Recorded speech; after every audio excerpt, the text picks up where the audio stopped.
Hello everyone, कैसे हैं आप सभी। Good afternoon to all of you and welcome again. एक बार फिर से वेलकम है आप सभी प्यारे दोस्तों का आज के लेक्चर नंबर 2 यानी कि रेशियो प्रपोर्शन की क्लास नंबर सेकंड में। कैसे हैं आप सभी और कैसी चल रही है भाई तैयारी। रिवीजन करके सभी लोग आए होंगे, ऐसे मुझे पूरी उम्मीद है आप लोगों से। और जितने भी स्टूडेंट्स क्लास में प्रेजेंट है एक बार जल्दी से बताएंगे। आवाज वगैरह बिल्कुल क्लियर, ऑडियो वगैरह सब एकदम बिल्कुल बढ़िया। मैं एकदम मस्त हूं और आप लोग भी अच्छे होंगे, ऐसे हमें पूरी उम्मीद है। और आप लोग अच्छे भी रहने चाहिए भाई। ठीक है, very good afternoon, very good afternoon. चलो, तो आज हम रेशियो प्रपोर्शन की क्लास नंबर सेकंड में आपको पढ़ाऊंगा।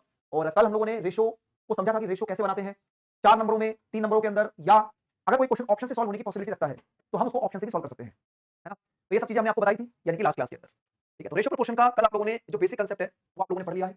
आज रेशियो प्रोपोर्शन के जो नेक्स्ट टाइप की प्रॉब्लम है उसको डिस्कस करेंगे। ठीक है, बाकी इस बुक के बारे में मैंने आपको बता दिया था कि अगर आप मैथ्स की बुक लेना चाहते हो तो आप Amazon, फ्लिपकार्ट या पीडब्ल्यू स्टोर से इस नाम से आप सर्च करके इस बुक को मंगवा सकते हैं, जो कि अर्थमेटिक और एडवांस को कंप्लीट करती है। ठीक है, चलो तो शुरू करते हैं आज के इस क्वेश्चन को। और आज मैं आप लोगों के सामने एक ऐसा क्वेश्चन लेके आया हूं जिसमें आप लोगों को एक स्पेशल ट्रिक और स्पेशल पॉइंट की आवश्यकता रहेगी। ठीक है, तो यहाँ पर आप देख पा रहे हैं सर, यहाँ पर ए से बी, बी से सी और सी से डी का रेशियो आपको दिया गया है। और आपको जो डायरेक्ट रेशियो निकालना है वो निकालना है ए से डी का। अगर आप लोगों को ए से डी का रेशियो निकालना है तो आप कैसे क्वेश्चन के अंदर अपने टाइम को सेव करेंगे, ये आप लोगों को बताना है। ठीक है, देखो बहुत सारे स्टूडेंट्स इस क्वेश्चन के अंदर सबसे पहले ए बी सी और डी में रिलेशन निकालते हैं।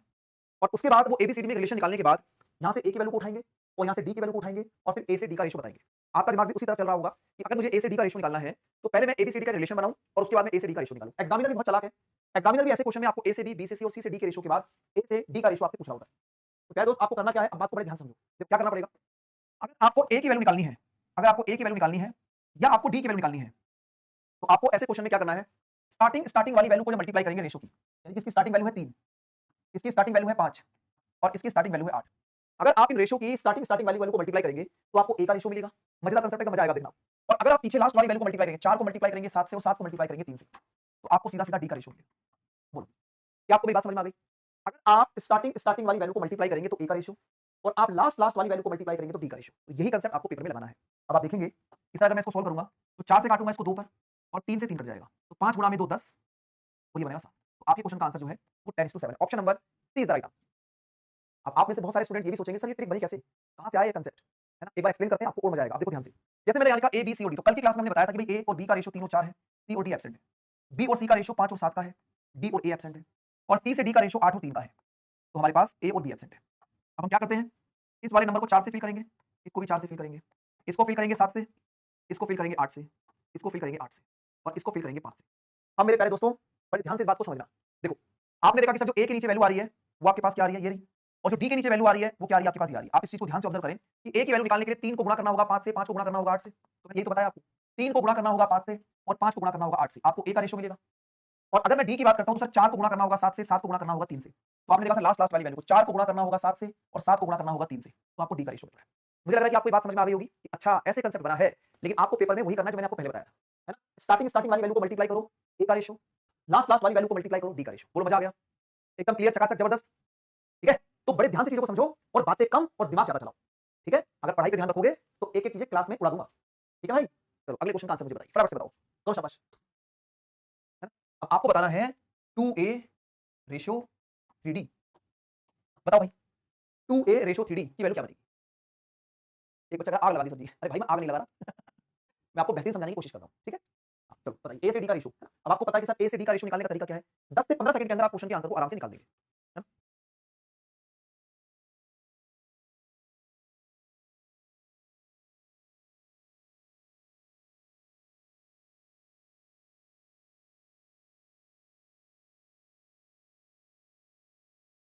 अब सभी का आंसर आ चुका होगा।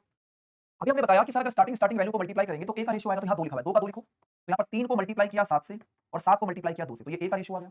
और लास्ट वाली वैल्यू को मल्टीप्लाई करेंगे तो 3 का 3 ऐसे लिखा, 5 को मल्टीप्लाई किया 8 से और 8 को मल्टीप्लाई किया 3 से, तो ये डी का रेशियो आ गया। अब इसको सॉल्व करो, आंसर आ जाएगा सभी का। सबसे पहले देखो सर, यहाँ पर जो वैल्यू कट रही है 3 से 3 कट रहा है और ये 2 गुणा में 2 4, 4 का डबल क्या हो गया 8 हो गया। यहाँ कितना रह गया 7, यहाँ रह गया 7 और ये 5 गुणा में 2 10 दिया 30।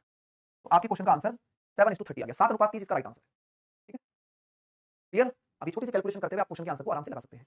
अगर कोई गलती आप लोगों ने करी तो उस गलती को पहचान लीजिए, जितना आराम से पढ़ाया जा सकता है वो मैं आपको पढ़ा रहा हूं। अब कुछ क्वेश्चन आपके रेशियो में प्रोपोर्शनैलिटी के आते हैं। प्रोपोर्शनैलिटी का मतलब होता है कि आप सीधा सीधा वैल्यू पुटिंग करके क्वेश्चन के आंसर को निकालेंगे। जैसा कि क्वेश्चन आपको दिखाई दे रहा है कि x से y का रेशियो 4 और 5 है और आपको 8x - 6y ratio 9x - 7y का आपको आंसर बताना है।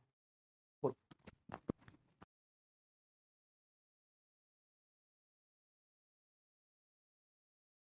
बताओ भाई। तो आपको यहाँ पर प्रोपोर्शनैलिटी कंसेप्ट लगा के क्वेश्चन को सॉल्व करना है। आपको दिख रहा है सर इस क्वेश्चन में कोई ज्यादा टिकड़मबाजी है नहीं। x की वैल्यू 4 रेशियो और y की वैल्यू 5 रेशियो।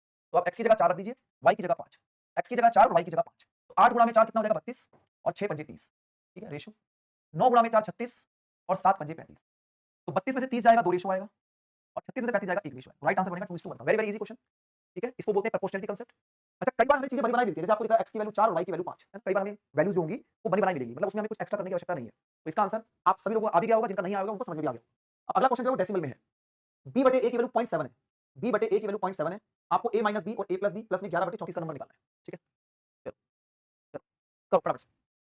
और ये तमाम ट्रिक्स, ये तमाम क्वेश्चंस आप लोगों के प्रीवियस ईयर में आए हुए हैं, है ना। और हमारी बुक के अंदर भी ऐसे क्वेश्चन आपको देखने को मिलेंगे जो कि प्रैक्टिस के लिए आपके लिए सफिशिएंट रहेंगे, ठीक है दोस्तों। चलो आगे बताइए। अब डेसिमल वाली प्रॉब्लम को कैसे डिस्कस करना है, कैसे डील करना है, इसी को समझाऊंगा मैं। तो पहले थोड़ा सा टाइम आपको जरूर दूंगा, इससे कि आप लोग चीजों को समझ पाएं।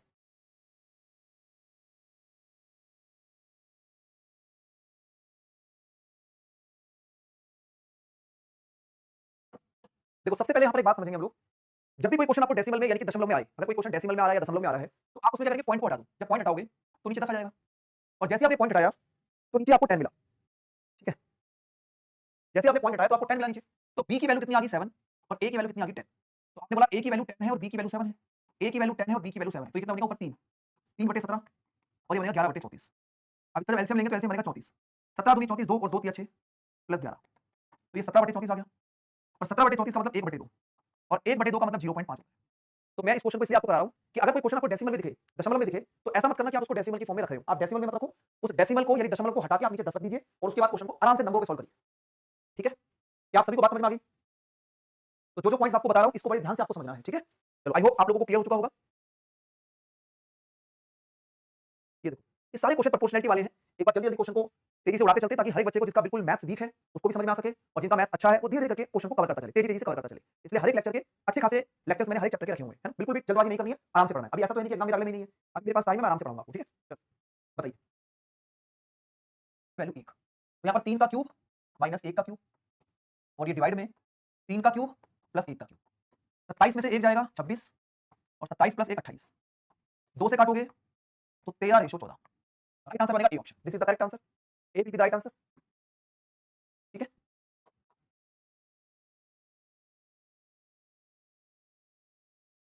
ये बताइए अगला क्वेश्चन देखो।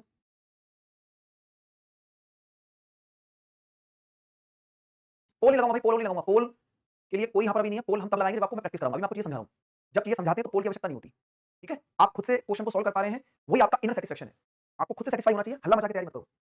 तैयारी इतनी खामोशी से करो कि सफलता शोर मचा दे, तैयारी इतनी खामोशी से करो कि सफलता शोर मचा दे, तैयारी इतनी हल्ला मचा के मत करो कि रिजल्ट खामोशी पैदा कर दे। आई बात समझ में, है ना। तैयारी हल्ला मचा के नहीं करनी, कहीं ऐसा ना हो कि रिजल्ट आपकी खामोशी बना दे। चुपचाप पढ़ो, ठीक है। अब ये देखो क्वेश्चन, सर ए की वैल्यू 3 और बी की वैल्यू √5, यही है। थोड़ा सा हल्का सा यहाँ पर क्या है ना, कॉम्प्लिकेटेड फॉर्म बनाइए, ठीक है। आप देखेंगे सर 2 ए की जगह 3 और बी की जगह √5, ए की जगह 3 और बी की जगह √5, तो ये मेरा 3 दूनी 6, 6 प्लस में √5 डिवाइड बाई 3 3 9 माइनस में 10 √5। सही बात समझ में आ रही है। ए की जगह हमने 3 डाला, बी की जगह √5 डाला, ठीक है। और ए की जगह हमने 3 डाला, बी की जगह √5 डालेंगे तो ये बनेगा बी की जगह √5, तो ये 2 √5 बनेगा 2 √5, ये बनेगा 2 √5, 2 √5। अब क्या करेंगे सर, इसमें रैशनलाइजेशन करेंगे, ऊपर भी 9 प्लस 2 √5 से मल्टीप्लाई और नीचे भी 9 प्लस 2 √5 से मल्टीप्लाई, ठीक है भाई, क्लियर है पॉइंट। अब नीचे देखो सर ए प्लस बी ए माइनस बी, तो अगर मैं यहाँ पर ए प्लस बी ए माइनस बी करता हूँ तो नीचे 9 का स्क्वायर माइनस में 2 √5 का स्क्वायर आएगा। 9 का स्क्वायर 81 माइनस में 2 2 4 5 20, यानी कि नीचे कितना आ जाएगा 61 आ जाएगा भाई। 81 में से 20 माइनस करेंगे तो ए प्लस बी ए माइनस बी कितना आएगा, नीचे 61 आएगा। और जैसे ही नीचे 61 आएगा, आप इस बात को समझने की कोशिश करना, क्योंकि हम ऐसे एग्जाम की तैयारी कर रहे हैं कि जिस एग्जाम में ऑब्जेक्टिव यानी कि ऑप्शंस होते हैं। हमें नीचे दिखा दिया 61 है, सर 61 है तो 61 64 तो बनेगा नहीं, 63 बनेगा नहीं, 62 बनेगा नहीं, ये आएगा। अब इतना ही काम करना है आपको, स्मार्ट तरीके लगाने हैं। 61 कटेगा नहीं, एक प्राइम नंबर है, एक अभाज्य संख्या है, तो मैं इसमें डिनोमिनेटर पार्ट से 61 को देख के आंसर लगा पा रहा हूँ, ठीक है। अब सॉल्व करके भी देख लो, आप 6 को मल्टीप्लाई करोगे 9 से, 6 9 54, 6 को मल्टीप्लाई करोगे 2 से 6 दूनी 12 √5, √5 को मल्टीप्लाई करोगे इससे तो 9 √5, और अब जब इन दोनों को मल्टीप्लाई करोगे तो 5 दूनी 10, 54 और 10 64 प्लस 12 और 9 21 डिवाइड बाय 61। तो आप इस बात को समझ पा रहे हो, ठीक है। तो मैंने आप लोगों को यहाँ पर सिंपल से कुछ निकाला, मैंने ए और बी की वैल्यू डाली। अब देखो कुछ क्वेश्चन प्रोपोर्शनलिटी पे इस लेवल के आपको मिल सकते हैं। ये क्वेश्चन आपका सीजीएल के एग्जाम्स में आया हुआ क्वेश्चन है, यानी ग्रेजुएशन लेवल पर इस तरीके की चीजें आपको मिल सकती है, ठीक है। क्लियर हो गया। तो भाई ये मुझे बताओ 2 अंडर रूट 5 का स्क्वायर क्या बनेगा, 2 दूनी 4 और √5 का स्क्वायर 5, तो 4 पंजे 20 ऐसे बनेगा 20, ठीक है। तो मैं 2 √5 का स्क्वायर करना नहीं आ रहा तो यार कैसी बात बनेगी, है ना। और कुछ बच्चे पूछ रहे सर यहाँ पर ये क्या बेटा, रैशनलाइजेशन बोलते हैं इसको, इसको बोलते हैं हर का परिमेयकरण। जब ये माइनस वाली वैल्यू तो ऊपर भी प्लस से मल्टीप्लाई करके सॉल्व करते हैं। मुझे लगता है कि क्लास में 9th क्लास में ऐसे क्वेश्चंस किए होंगे यार, नौवीं पास तो हो तुम लोग या भी नहीं हो। 61 कैसे आया, 81 में से 20 माइनस होगा बेटा 61 नहीं आएगा। ए प्लस बी ए माइनस बी, ए स्क्वायर माइनस बी स्क्वायर का फॉर्मूला यहाँ लगाया। अब देखो जैसे क्वेश्चन थोड़ा सा घुमा, आधे बच्चों के पर फटफटाने लग गए, इसलिए बिल्कुल बेसिक से पढ़ा रहा हूँ, चुपचाप पढ़ो और चीजों को समझो। अगर वीक हो मैथ्स में तो आप लोगों को मेहनत करने की आवश्यकता है। बाकी क्लास को रिवीजन जरूर करना है आप लोगों को। आगे बढ़ता हूँ अगले क्वेश्चन की। ये बताइए, अगला क्वेश्चन बताइए।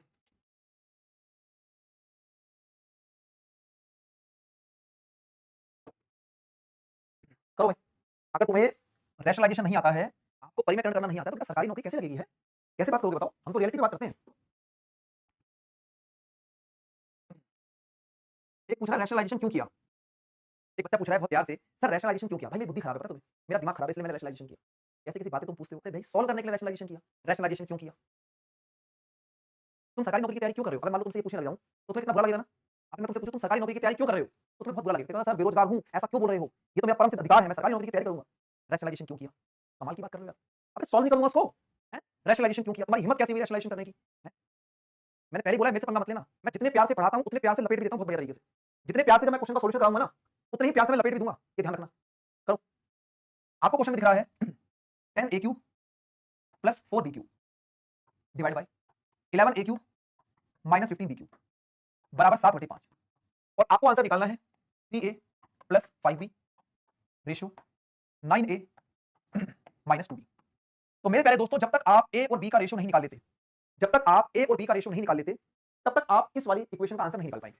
ठीक है ना? तो ठीक है, समझ में आ रही बात? अभी बिल्कुल इतना भोला मत बनो, इतने भोले ग्राउंड लेवल मत बनो। मुझे पता है कि सरकारी नौकरी करने वाले बच्चे जो है ना बहुत तेज होते हैं बेटा। अभी देखो तुम सरकारी नौकरी की तैयारी कर रहे हो, तुम तेज बालक हो।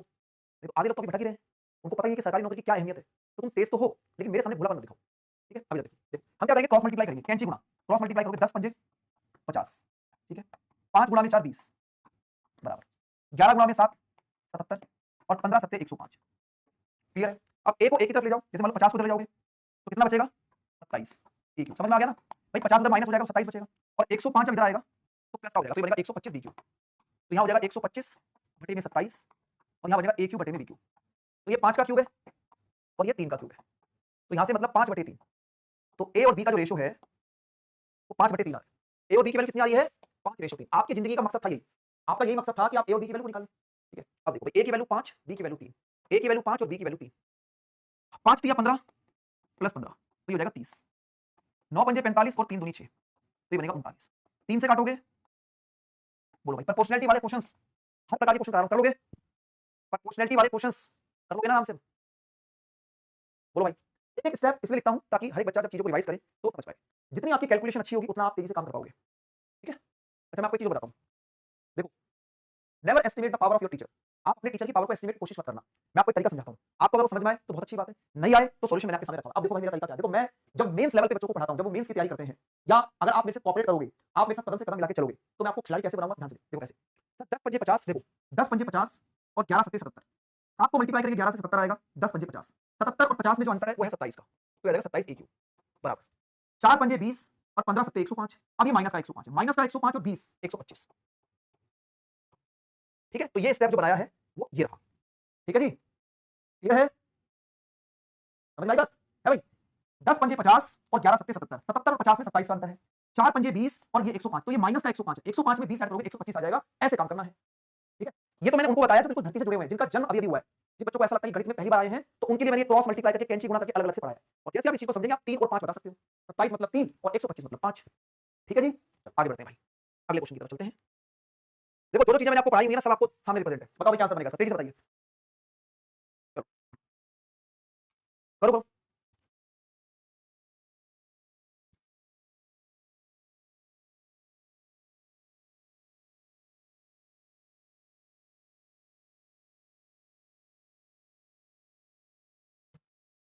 ए से बी का रेशियो दिया हुआ है, बी से सी का रेशियो दिया हुआ है और सी से डी का रेशियो दिया हुआ है। कल हमने इस बात को बहुत अच्छे तरीके से आपको समझाया था। ठीक है, देखो आप जब इसको मल्टीप्लाई करेंगे इधर 3 आ जाएगा 5 और इधर बनेगा 3। तो ए से बी का रेशियो 5 और 3 का है। चेक करो 5 और 3 का रेशियो का यहां बन सकता है? नहीं बन सकता। क्या यहां बन सकता है? नहीं बन सकता। क्या यहां बन सकता है? नहीं बन सकता। तो यहां बनेगा 8 से काट, 8 पंजे 40 और 8 तिया 24। खत्म। अब देखो कल तुम्हें थोड़ा सा ऐसे क्वेश्चन को देख के लग रहा होगा ये कैसे सॉल्व होंगे। कल मैंने आपको काम कराया, आज आप रिवीजन करके आए, आपने देख के क्वेश्चन के आंसर को उड़ा दिया। बोलो यही प्रैक्टिस है भाई, यही असली रियलिटी है। एग्जाम क्लियर करने की रियलिटी यही है। जितना अपने आप को रगड़ोगे उतनी चमक उठेगी। ठीक है, जितना अपने आप को रगड़ोगे उतनी चमक उठेगी, बात ध्यान रखो।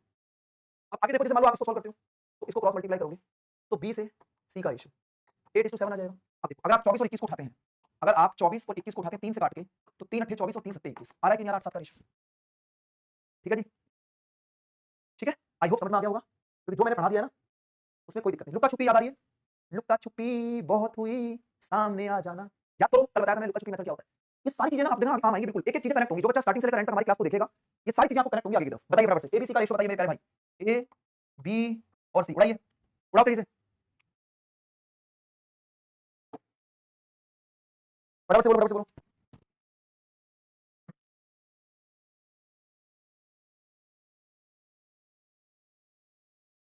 क्या करना होगा सर?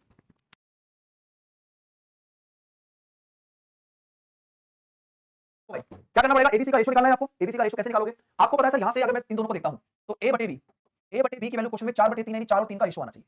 4 और 3 का रेशियो यहां पर नहीं है, 4 और 3 का रेशियो यहां नहीं है। 5 चौक 20 5 3 15 ये भी नहीं है, ये रहा 5, देखो 5 से काटोगे 5 चौके 20 और 5 3 15, तो ये आ गया आंसर ऑप्शन नंबर सी। ये तो हो गया ऑप्शन तरीका, ये तो हो गया ऑप्शन तरीका। दूसरा तरीका क्या था कि सर ए को छुपा लिया, इन दोनों को मल्टीप्लाई करेंगे 5 और 4, तो सर यहां पर 5 को 4 से गुणा करेंगे। सर बी को छुपा लिया तो 3 को 5 से गुणा करेंगे, तो 3 को 5 से गुणा करेंगे। सर सी को छुपा लिया तो 3 को 4 से गुणा करेंगे। बोलो भाई 20 रेशियो 15 रेशियो 12, क्लियर हो गया होगा? क्लास में चीजों को हटा देंगे, ठीक है। लुका छुपी कंसेप्ट याद रहेगा? ये लो भाई, अब देखो जरा, ऐसे क्वेश्चन का तोड़ हमारी क्लास में मिलेगा आपको। ए से बी 4 और 7, बी से सी 5 और 6, सी से डी 4 और 3, ई से डी 7 और 13, A B C D E का रेशियो बताइए। खतरनाक एकदम बिल्कुल, उड़ाइए भाई, करो करो करो, शाबाश। और क्लास के बाद रेटिंग करनी जरूर है, आपको ये बताना है कि आपके गणित के अध्यापक आपको कैसे पढ़ाते हैं। भाई एनर्जी के साथ पढ़ाएंगे जबरदस्त तरीके से, फटाफट बताओ, समझ में आएगा तो क्लास के बाद रेटिंग करनी है, ठीक है। चलो बताइए क्या आंसर बनेगा, फटाफट से बताइए, उड़ाओ भाई उड़ाओ।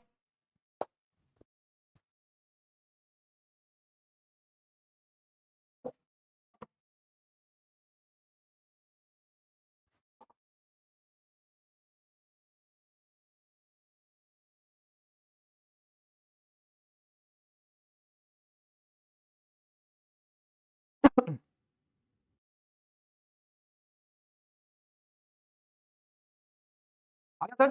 चलो, तो पूरा रिलेशन है ना, पूरा रिलेशन नहीं बनाना है, आप मेरी बात को समझो। आपने देखा कि सर ए और बी में 4 और 7 का रेशियो है, 4 और 7 का रेशियो याद देखो, 0 से 0 काटोगे 13 चौके 52 और 13 सत्ते 91। अब ये भी नहीं बन रहा, ये भी नहीं बन रहा, ये तो उल्टा रिलेशन है। आंसर आ गया है, बोलो। आप चाहो तो बी से सी भी चेक कर लेना, आप चाहो तो सी से डी चेक कर लेना, मात्र 10 सेकंड के अंदर क्वेश्चन का आंसर बाहर है। ओनली 10 सेकंड में इसको सॉल्व कर जाओगे आप। और जो बच्चा ऐसे करने लगा, भाई साहब सच बता रहा हूं, पेपर में आंसू पोंछने वाला मिलेगा नहीं, ठीक है ना। अगर ऐसे करने लगोगे आंसू पोंछने वाला भी मिलेगा नहीं पेपर में, ठीक है। हाँ, रुमाल भी नहीं मिलेगा, रुमाल भी कोई नहीं देगा, क्योंकि पेपर में रुमाल ले जाने नहीं देते अंदर। समझ में आई बात? हाँ, पेपर में हैंकी नहीं ले जाने देते, पेपर में कहते हैं बिल्कुल अंदर ही अंदर घुट घुट के रहो। चलो समझ में आ गई बात, ऑप्शन से उड़ाना है। आइए, अब भाई मैं देखो धीरे धीरे करके मैंने आप लोगों को जितने भी रेशियो के बेसिक कंसेप्ट्स हैं वो मैंने सारे आपको पढ़ा दिए हैं। अब मैं आपके सामने कुछ ऐसी चीजें रख रहा हूं जो आप लोगों को समझनी है, ठीक है। ये देखो भाई, अगला क्वेश्चन आपके सामने ये रहा, बताइए। देखो ए से बी, सी से डी और ई से एफ, ये ध्यान समझना, इसको इस पैटर्न को समझना। ए बटे बी, सी बटे डी और ई बटे एफ का रेशियो 1/2 है। आपको बताना है P A plus Q C plus R E divided by P B plus Q D plus R F. देखो भाई क्या आंसर बनेगा दोस्तों इसका, बताओ बताओ बताओ तो शाबाश।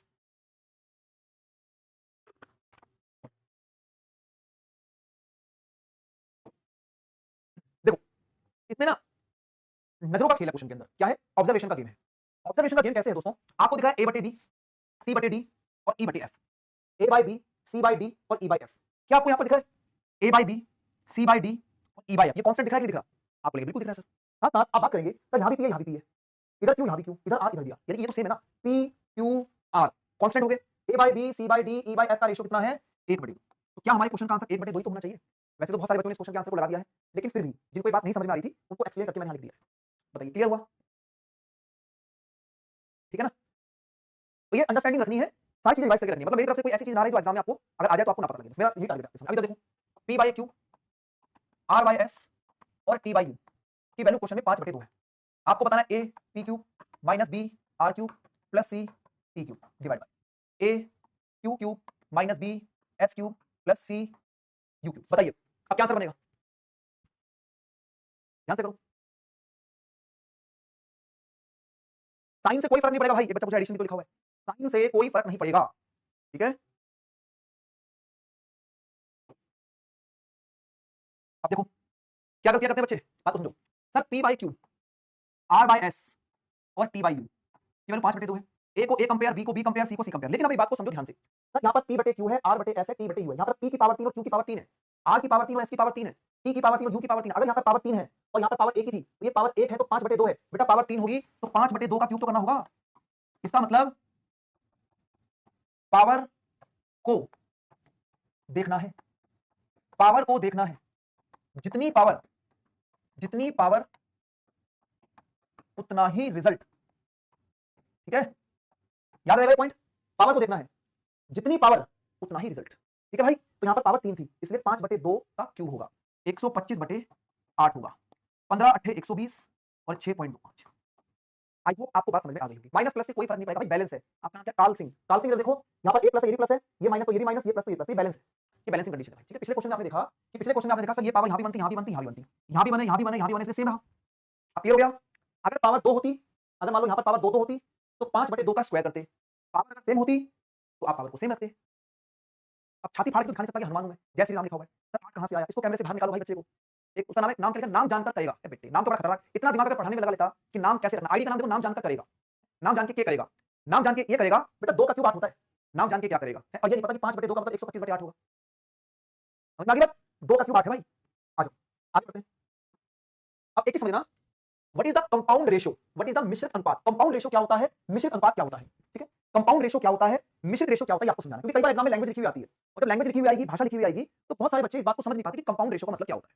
ठीक है, तो कंपाउंड का मतलब होता है कुछ और नहीं। ठीक है, कंपाउंड का मतलब कुछ और नहीं, कंपाउंड का मतलब मिश्रित यानी कि सिंपल रेशियो होता है। जैसे आपने देखा कि सर पहला था 2/5, तो 2/5 गुणा, अगला है 5/11 यानी कि 5:11 मतलब 5/11, और अगला है 33/8 तो 33 रेशियो। तो सिंपल मतलब ये है, कुछ और नहीं है। कंपाउंड रेशियो का मतलब ये होता है कि आप रेशियो को मल्टीप्लाई की फॉर्म में रखें। मिश्रित अनुपात का मतलब कुछ और नहीं, मल्टीप्लाई होता है। ठीक है, क्लियर है। अब देखो आप लोग क्या करेंगे, सॉल्व करेंगे इसको। तो सर 5 से 5 कट गया, 11 तिया 33, और 2 से काटोगे इसको कितने पर, 4 पर, तो रेशियो कितना आ गया, 3:4। क्या आपको बात समझ में आ गई है। 3:4 इस क्वेश्चन का राइट आंसर आ जा रहा है, बताइए। देखो एक बात समझ लो, जैसे जैसे क्लास आगे चलेगी ना, लेवल धीरे धीरे करके बढ़ेगा। ठीक है, बात समझ में आ गई, आगे बढ़ते हैं। अब एक होता है कंपाउंड रेशियो और एक होता है कंपाउंड इनवर्स रेशियो, दोनों को समझो। एक होता है मिश्रित अनुपात और एक होता है व्युत्क्रमणी मिश्रित अनुपात।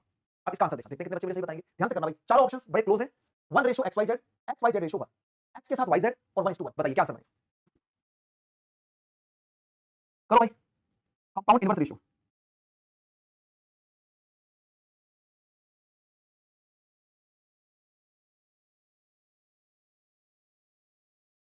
देखो इनवर्स का मतलब होता है उल्टा। ठीक है, इनवर्स का मतलब जो होता है उसका मतलब रिवर्स होता है। ठीक है, इनवर्स का मतलब क्या होता है, रिवर्स होता है। जैसे आपको दिख रहा है कि ये x के साथ yz है, तो अगर आप इसका इनवर्स करेंगे, अगर आप इसका क्या करेंगे, इनवर्स करेंगे, अगर आप इसका इनवर्स करेंगे तो ये क्या हो जाएगा, yz अपॉन में x हो जाएगा, मल्टीप्लाई। इसका इनवर्स करेंगे तो ये zx अपॉन में y हो जाएगा, और इसका इनवर्स करेंगे तो ये xy अपॉन में z हो जाएगा। बात समझ में आ गई। इनवर्स का मतलब होता है उल्टा, यानी कि व्युत्क्रमानुपाती। ठीक है, बात समझ में आ गई। तो करना कुछ नहीं है, इनवर्स और कंपाउंड। इनवर्स का मतलब उल्टा और कंपाउंड का मतलब मल्टीप्लाई। इनवर्स का मतलब उल्टा और कंपाउंड का मतलब मल्टीप्लाई। इतना काम करना ही बात है। आप करोगे क्या बाबूजी, करना क्या है, देखो x y z, y z और x कट गया। ठीक है, x y z कट गया, ऊपर y z और x मैंने काट दिया, ऊपर क्या बचेगा x y z, ऊपर बचा x y z और नीचे रह गया 1, तो राइट आंसर बी ऑप्शन हो जाएगा। ठीक है, आप लास्ट में भी इन्वर्स कर सकते हो। जैसे मान लो कुछ बच्चे बोलेंगे नहीं मैं तो जिद्दी हूं, मैंने सनी देओल की फिल्म देखी है जिद्दी, मैं ऐसे करना चाहता हूं कि मैं इसको लिखूंगा x अपॉन में yz मल्टीप्लाई y अपॉन में zx मल्टीप्लाई z अपॉन में xy, तो x y z, y z और x कट गया, तो क्या आंसर बना 1 बटे में x y z। और इसका जब आपको करना होगा इनवर्स तो x y z रेशियो 1 कर दो। आप जैसे मर्जी कर लो, या तो पहले आप उसको उल्टा कर दो या बाद में उल्टा कर दो, बात तो एक ही है। बोलो क्लियर हुआ कि नहीं। ठीक है भाई, सभी को बात समझ में आ गई हमारी, एनी दिक्कत। कुछ बच्चे तो आपस में एक दूसरे को समझा रहे हैं, हाँ तुम कर सकती हो, है ना। देखो टीचर का कोई रोल नहीं है क्लास में, ये आपस में एक दूसरे को समझा देंगे, कितने भले कितने प्यारे हो तुम्हें। वो पूछ रहे हैं ऐसा कर सकते हैं, हाँ जी कर सकते हैं। टीचर क्या बोला इसकी मत सुन, मैं बता रहा हूँ। भाई मेरे को भी सुन लो, मैं तुम्हें अच्छा पढ़ाऊंगा भाई, अच्छा ही पढ़ा रहा हूँ। ठीक है, तो आज की